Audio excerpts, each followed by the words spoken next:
Assalamualaikum warahmatullahi wabarakatuh. Alhamdulillahi rabbil alamin. Wassalatu wassalamu ala asyrafil anbiya'i wal mursalin wa ala alihi wa ashabihi ajma'in. Rabbi shrah li sadri wa yassir li amri wahlul 'uqdatam min lisani yafqahu qawli.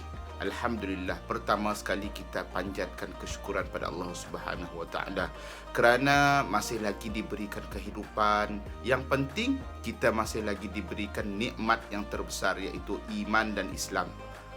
Alhamdulillah, pada hari ini Ustaz ingin berkongsi kepada anak-anak pelajar sekalian satu lagi perbahasan tajuk dalam bahasa Arab yang penting, yakni af'alul mazidah wa ma'aniha. Pada akhir pembelajaran kita pada kali ini, Ustaz harap anak-anak pelajar bolehlah mengetahui dan juga menyebut makna-makna tersirat bagi setiap bentuk fi'il mazid dan juga boleh membina ayat yang betul daripada sudut makna menggunakan wazan-wazan fi'il mazid yang tertentu.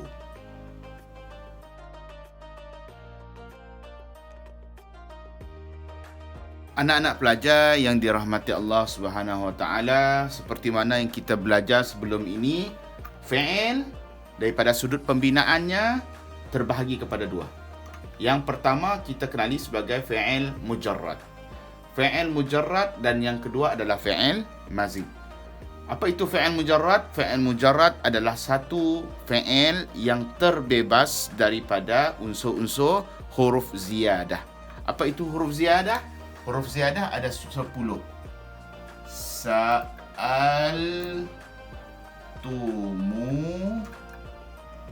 Niha. Ini 10 huruf ziyadah. Jadi mujarrad adalah fi'il yang terbebas daripada unsur-unsur huruf ziyadah. Contohnya fi'il darasa, jalasa. Manakala fi'il mazid adalah fi'il yang memiliki ataupun dimasuki salah satu daripada huruf-huruf ziyadah. Contohnya darrasa. Okey, darrasa. Darrasa ini dianggap sebagai mazid kerana dia ada unsur-unsur pengulangan huruf seperti yang kita bincang sebelum ini. Ra ini adalah huruf asal tetapi digandakan atau diulangkan, darrasa. Jadi wazannya ada berlaku pengulangan, maka ia juga dianggap sebagai mazid. Dan juga ajlasa. Ajlasa di sini dimasuki salah satu daripada huruf mazid. Jadi ditambah hamzah di sini sebagai huruf tambahan, manakala jim, lam dan sin adalah huruf yang asal. Jadi darrasa dan ajlasa adalah fi'il mazid yang mempunyai huruf-huruf tambahan. Pada sesi kita kali ini, Ustaz ingin berkongsi kepada anak-anak pelajar berkaitan tentang makna fi'il mazid. Tetapi sebelum itu, suka Ustaz untuk kongsikan berkaitan tentang makna fi'il mujarrad. Dalam fi'il mujarrad, dia membawa maksud bersahaja. Bersahaja di sini, perbuatan itu dilakukan saja-saja. Dan kita memahami fi'il mujarrad itu dengan makna yang tersurat secara langsung. Contohnya perkataan darasa. Darasa di sini membawa maksud belajar. Belajar. Jadi kita memahami maksud tersuratnya adalah belajar dan tersiratnya adalah sahaja belajar ataupun belajar dalam keadaan yang biasa. Dan duduk di sini adalah duduk dalam keadaan biasa. Tetapi apabila kita membincangkan tentang makna fi'il mazid, yang mana fi'il mazid adalah fi'il yang berlaku pengulangan huruf seperti perkataan darrasa di sini, ataupun penambahan huruf ziyadah. Maka apabila berlaku penambahan huruf ataupun pengulangan huruf asal, maka maksud tersiratnya akan berubah dan ia membawa maksud-maksud tertentu.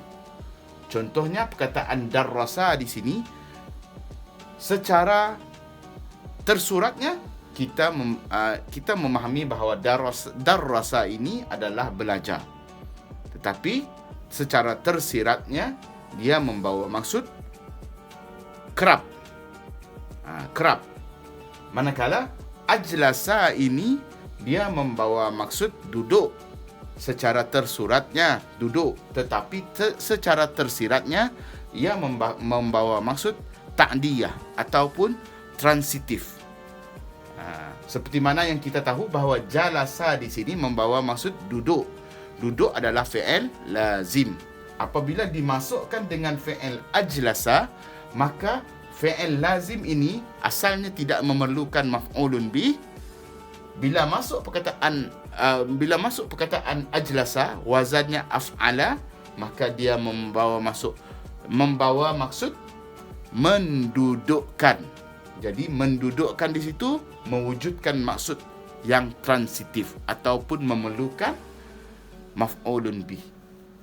Jadi secara dasarnya apa yang kita nak bincangkan pada kali ini adalah makna-makna tersirat untuk setiap bentuk wazan fi'il mazid.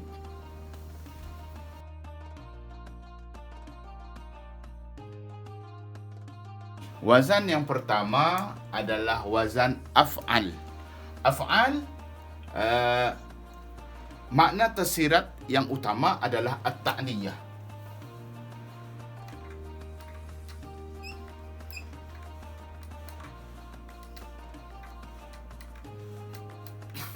Maksudnya transitif. Okey, membawa maksud transitif. Transitif di sini membawa maksud menyebabkan fi'il yang tidak transitif menjadi transitif. Contoh perkataan ajlasa. Contoh perkataan jalasa. Jalasa. Okey, jalasa di sini adalah duduk dan dia adalah fi'il lazim di mana dia membawa maksud tidak transitif. Kenapa tidak transitif? Kerana dia tidak memerlukan maf'ulun bih. Sebab itu ia dikenali sebagai fi'il lazim. Jadi kalau kita nak membuat ayat jalasa Ali alal kursi. Jalasa Aliyu alal kursi. Dalam ayat ini jalasa ini adalah fi'il lazim dan tidak memerlukan kepada maf'ulun bih. Tetapi apabila kita memasukkan fi'il jalasa ini kepada fi'il ajlasa, ke dalam wazan ajlasa,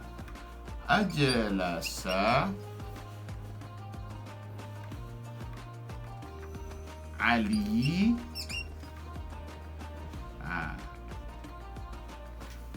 kerana wazan ajlasa di sini membawa maksud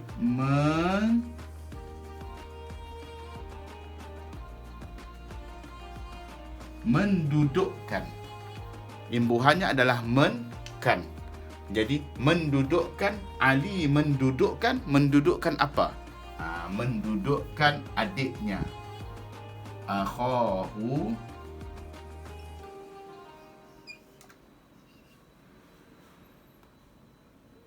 alal kursi. Jadi penting untuk anak-anak pelajar sekiranya memasukkan fi'il lazim ke dalam fi'il muta'addi kepada wazan af'ala, ia membawa maksud men-kan. Jadi apabila men-kan ini menyebabkan ia menjadi transitif dan ia memerlukan kepada maf'ulun bih. Maf'ulun bih.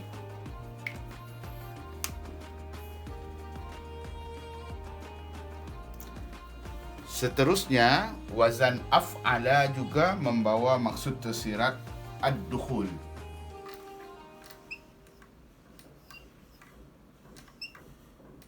Yakni masuk, proses masuk. Okey, contohnya ayat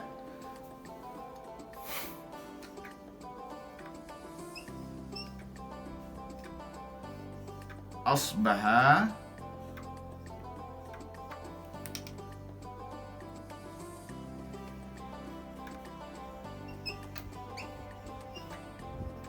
al-mulku lillahi.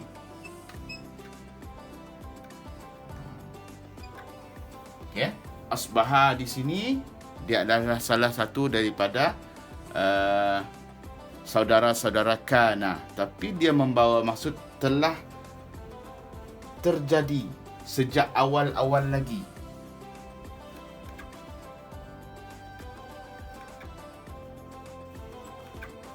Sejak awal lagi segala kekuasaan itu milik Allah. Jadi asbaha di situ adalah wazan af'ala. Contoh ayat yang lain.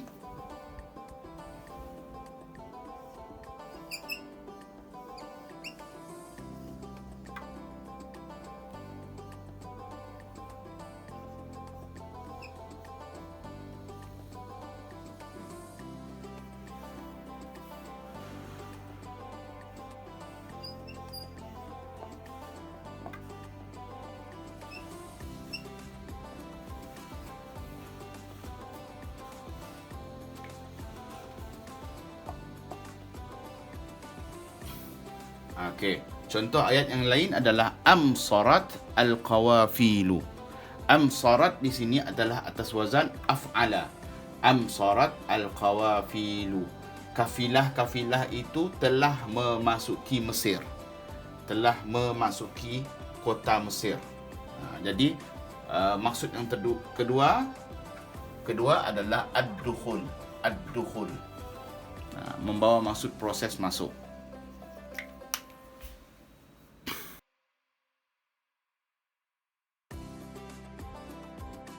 Fi'il mazid yang kedua adalah fi'il mazid wazan fa'ala. Wazan fa'ala.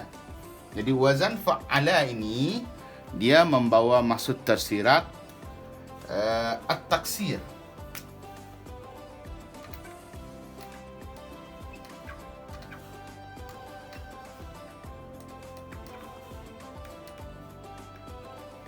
Okay. Dia membawa maksud tersirat at-taksir, yakni membawa maksud banyak,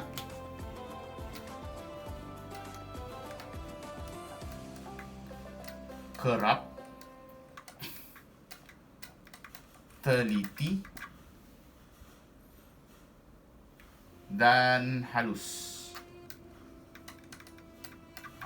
Maksudnya perbuatan menggunakan wazan fa'ala di sini membawa maksud perbuatan itu banyak ataupun kerap kali dilakukan secara teliti dan juga dilakukan secara halus.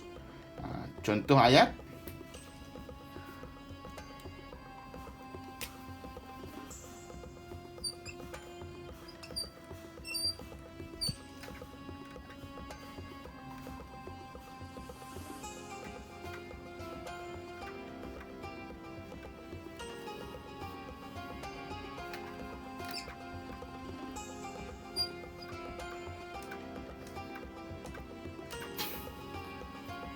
Okey. Contoh ayat wa ghallaqatil abwaba. Ghallaqa di sini adalah wazan fa'ala. Okey.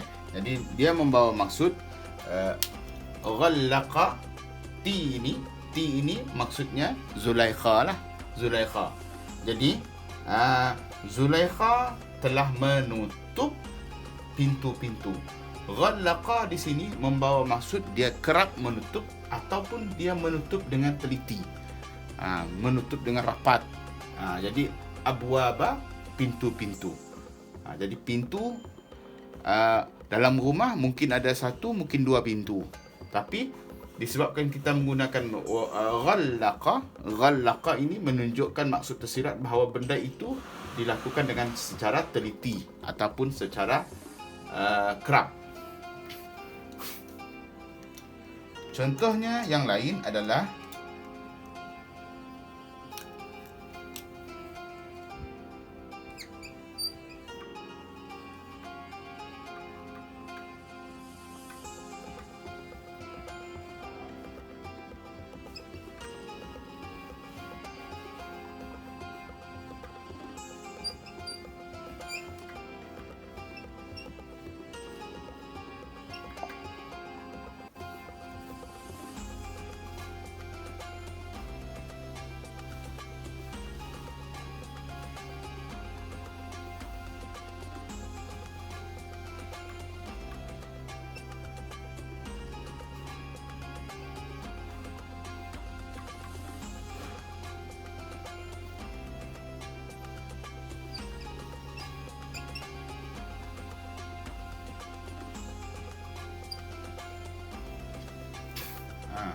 Contoh yang lain adalah qawwama al-falakiyuna awqatas salawati khams.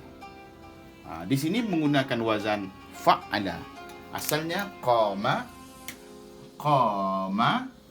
tetapi apabila menggunakan wazan fa'ala, qawwama al-falakiyuna awqatas salawati khams. Maksudnya di sini orang ahli falak telah mengkaji dan menentukan waktu-waktu solat 5 waktu.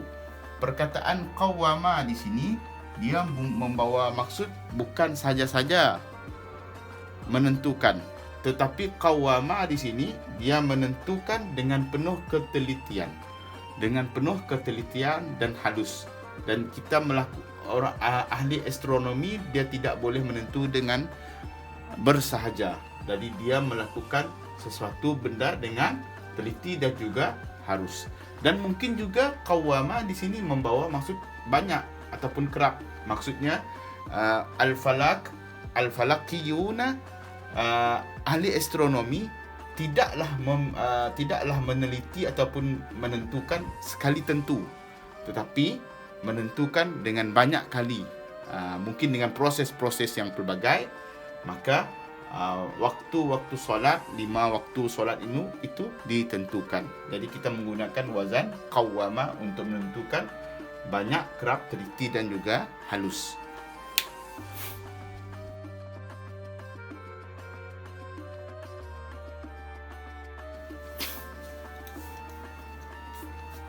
Baiklah, wazan yang ketiga adalah wazan fa'ala.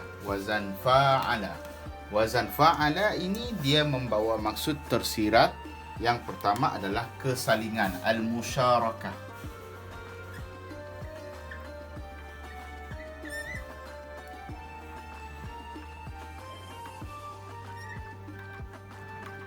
Al-musyarakah. Dan yang kedua, ia membawa maksud tersirat at-taksir.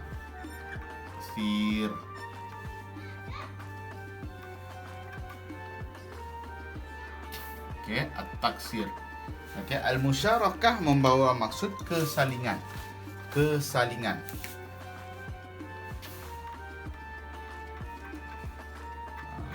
Ataupun membawa maksud bersama. Perbuatan ini dilakukan bersama-sama, saling. Dan taksir ini macam yang kita bincangkan tadi, dia membawa maksud banyak, kerap, teliti dan juga perbuatan yang halus. Contoh perkataan wazan fa'ala yang membawa maksud kesalingan adalah syarakat Maliziyah ad-duwala al-arabiyah fi tatwiri sina'i. Membawa maksud Malaysia telah menyertai negara-negara Arab dalam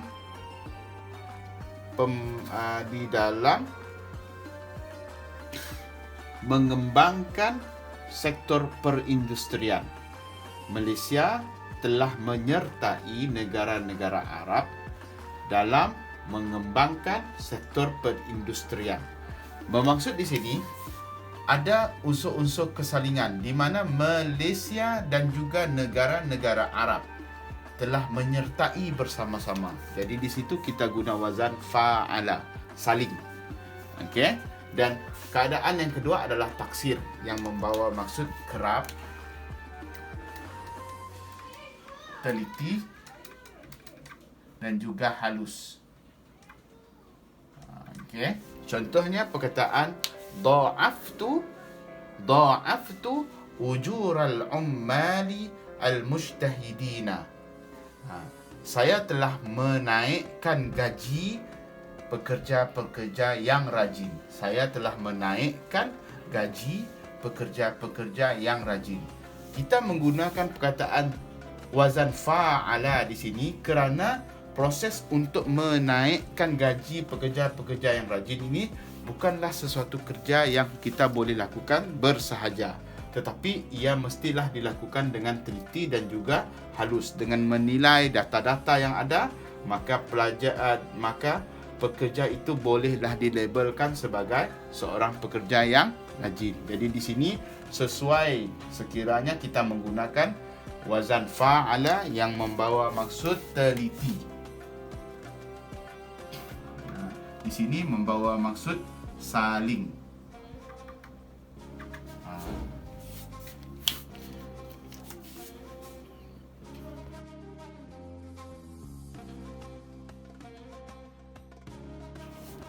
Wazan fi'il mazid yang seterusnya adalah wazan tafa'ala. Wazan tafa'ala ini ia membawa maksud al-musyarakah ataupun kesalingan.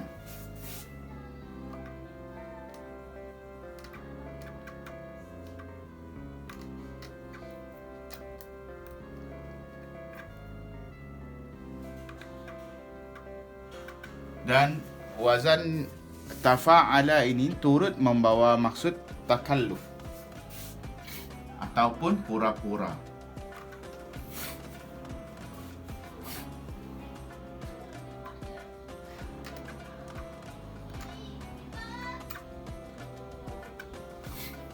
Okey. Ini membawa maksud kesalingan.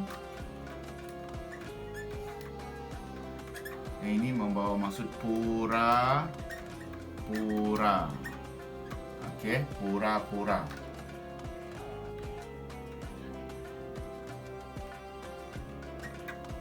Okay. Contohnya ayat yang menggunakan wazan tafa'ala yang membawa maksud kesalingan. Takhalafa al-muslimuna wal-kuffaru fi kulli zamani. Maksudnya orang-orang Islam dan orang-orang kafir sentiasa berselisih pendapat. Maksudnya orang Islam berselisih pendapat dengan orang kafir berselisih pendapat dengan orang Islam, dan kedua-dua keadaan ini membawa maksud saling berselisih pendapat pada setiap masa. Okey, jadi di sini kita guna perkataan wazan tafa'ala, takhalafa. Keadaan yang kedua pula adalah keadaan takalluf. Takalluf membawa maksud pura-pura. Contoh ayatnya, tajahala al-alamu an qadiyatil muslimina fi aqtarihim. Membawa maksud alam ataupun dunia. Dunia sengaja tidak tahu. Okey. Dalam keadaan ini, tidak tahu ini adalah dalam keadaan pura-pura tidak mengetahui. Pura-pura tidak mengetahui tentang peranan orang-orang Islam di dalam negara mereka. Kita menggunakan wazan tafa'ala di sini membawa maksud pura-pura tidak tahu.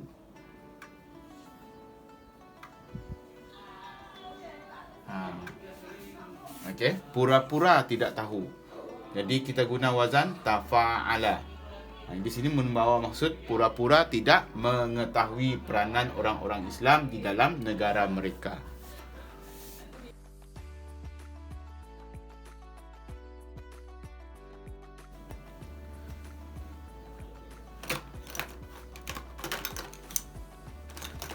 Wazan fi'il mazid yang seterusnya adalah wazan tafa'ala.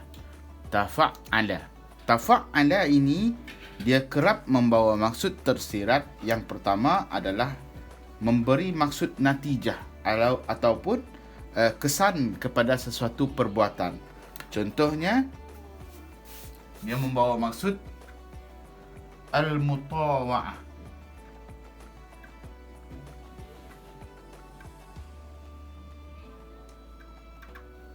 Dan maksud tersirat yang kedua adalah al-mu'anah.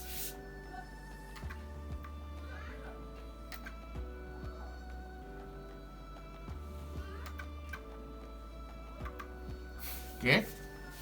Al-mutawa'ah membawa maksud natijah, kesan. Dan mu'anah membawa maksud kesungguhan.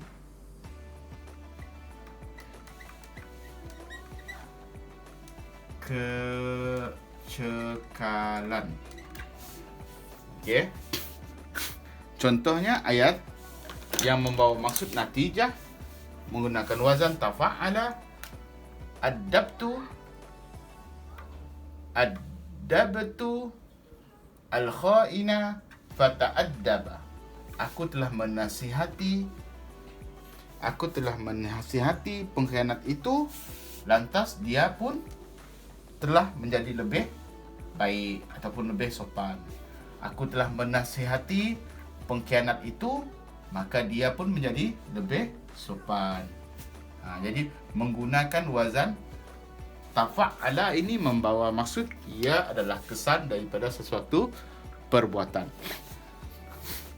Yang kedua, tafa'ala membawa maksud kesungguhan ataupun kecekalan. Contoh ayatnya adalah tabassara al-bahisu fi umurin wa tasabbara ala zalika.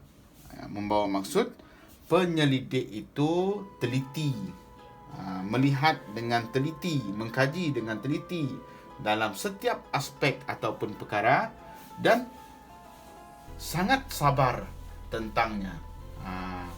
Sangat sabar berkaitan tentang apa yang dia kaji. Maksudnya di sini ia membawa maksud sungguh-sungguh,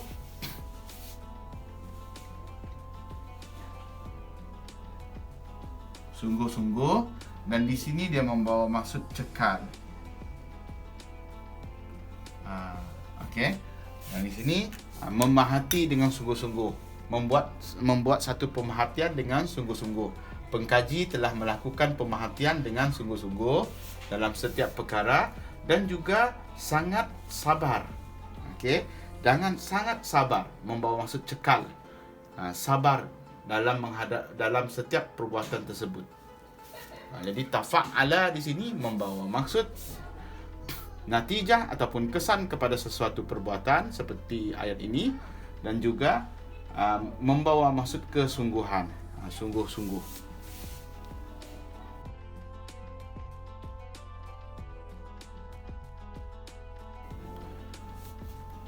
Wazan fi'il mazid yang seterusnya adalah wazan in fa'ala.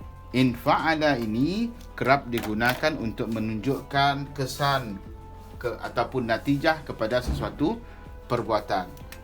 Al-mutawa'ah.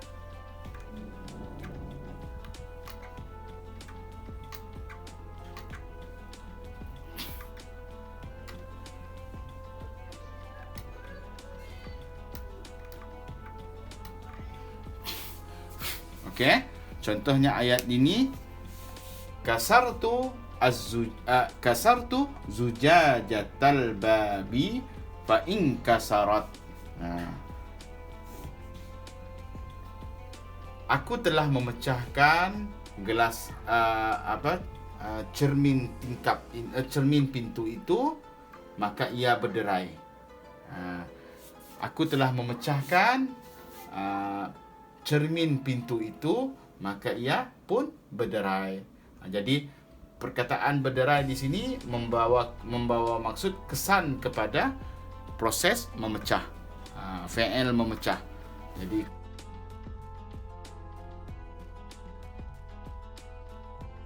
okey, wazan yang seterusnya adalah wazan ifta'ala. Wazan ifta'ala ini sering membawa maksud yang tersiratnya adalah al-mutawa'ah.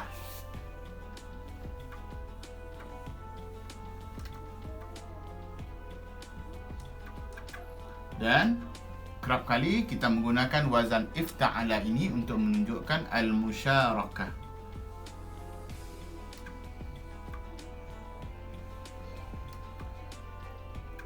Okey, al-mutawa'ah tadi ia membawa maksud kesan.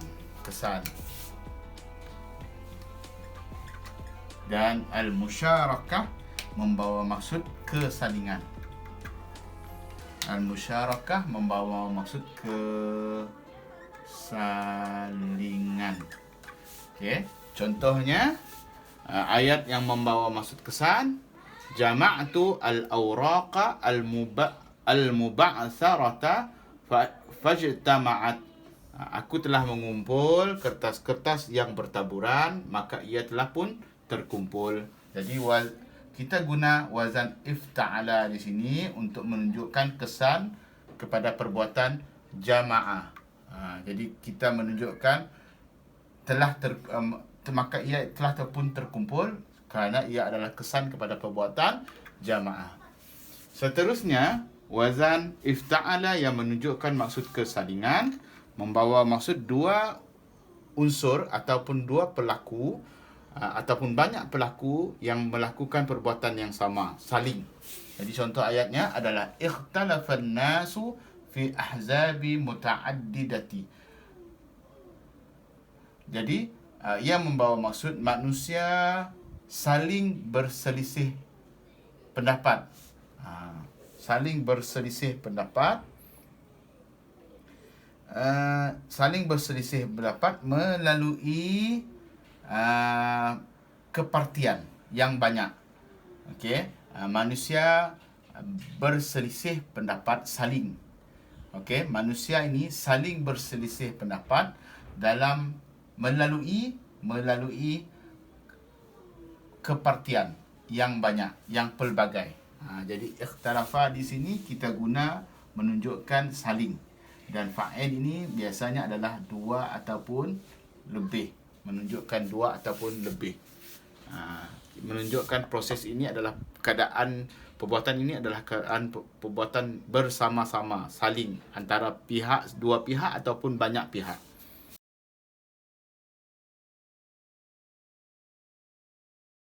Baiklah, wazan fi'il mazid yang seterusnya adalah wazan if'alla. If'alla ini dia membawa maksud pertambahan daripada sudut warna. Biasanya kita guna wazan if'alla ini untuk menunjukkan pertambahan dan sering digunakan untuk pertambahan warna. Jadi di sini adalah unsur az-ziyadah.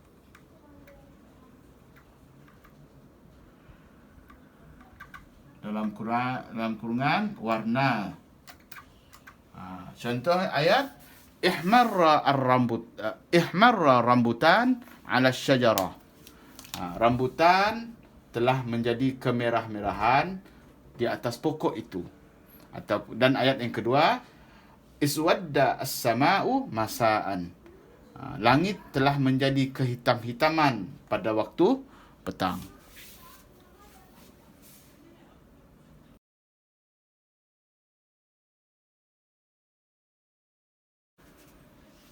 Baiklah, wazan fi'il mazid yang seterusnya adalah wazan istaf'ala. Istaf'ala ini sering digunakan untuk merujuk maksud tersirat at-talab. At-talabu maksudnya mohon, minta. Okey, membawa maksud memohon ataupun membawa maksud minta. Contohnya, fastaghfiruhu innahu huwal ghafurur rahim. Maka mintalah keampunannya. Sesungguhnya dia adalah Maha Mengampun dan Maha Penyayang. Jadi diguna perkataan istaghfara di sini untuk menunjukkan minta keampunan. Minta keampunan.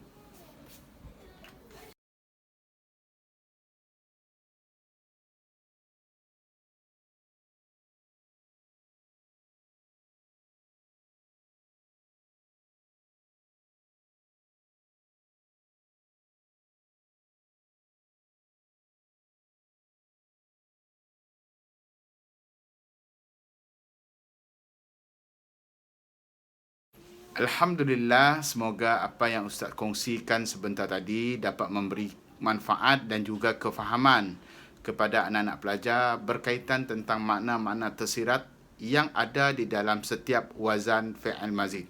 Jadi harapan Ustaz agar selepas ini anak-anak pelajar bolehlah menggunakan wazan-wazan fi'il mazid berdasarkan maksud tersirat bagi setiap ayat yang anak-anak pelajar ingin bina. Seterusnya, Ustaz harap anak-anak pelajar bolehlah merujuk guru-guru masing-masing berkaitan tentang penggunaan fi'il mazid, dan jangan lupa tentang kamus yang Ustaz bincangkan tadi. Kamus itu terdapat di dalamnya makna-makna tersirat berkaitan tentang fi'il mazid. Yang mana masih lagi belum subscribe channel Ustaz, bolehlah subscribe.